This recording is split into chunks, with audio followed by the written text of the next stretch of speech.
L'homme ne vivra pas de pain seulement, mais de toute parole qui sort de la bouche de Dieu.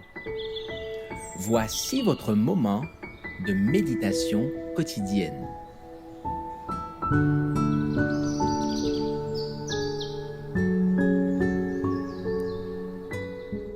Avec Dieu chaque jour.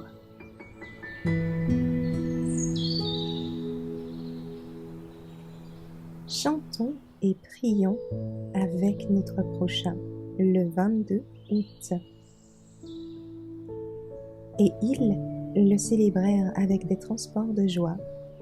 Et ils s'inclinèrent et se prosternèrent. 2 Chroniques 29, verset 30. Présenter la vérité avec amour et sympathie, de maison en maison, c'est agir en harmonie avec les instructions que le Christ donna à ses disciples lorsqu'il les envoya pour la première fois en mission.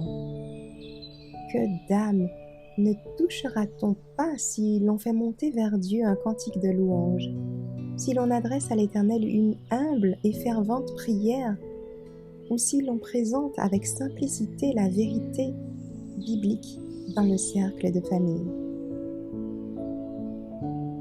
Les agents divins seront alors présents pour convaincre les cœurs. La promesse divine n'est-elle pas « Je suis avec vous tous les jours ». Avec l'assurance de la présence constante d'un tel secours, ne pouvons-nous pas travailler avec espoir, foi et courage? L'œuvre du Christ a besoin de chrétiens qui possèdent le don du chant. Le chant est en effet un des moyens les plus efficaces pour graver dans les cœurs la vérité spirituelle. Que de fois, par les paroles d'un chant sacré, n'a-t-on pas fait surgir des sources de repentance et de foi?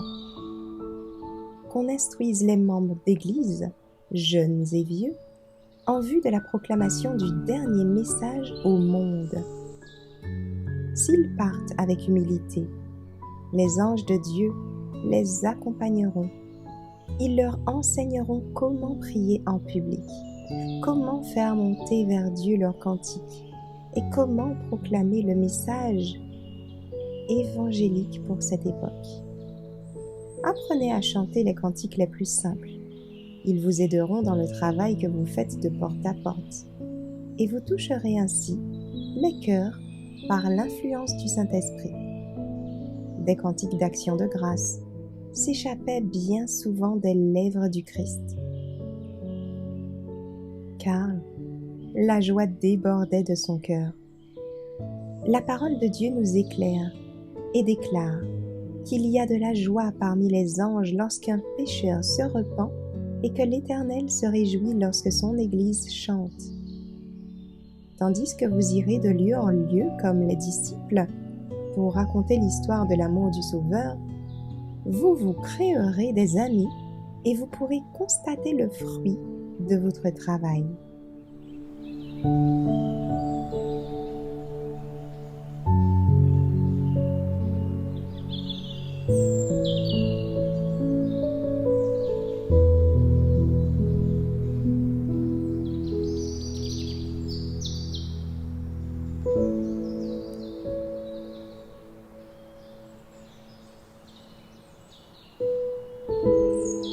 Merci d'avoir écouté cette présentation. Assurez-vous de nous rejoindre demain pour votre moment de méditation quotidienne avec lereste.org.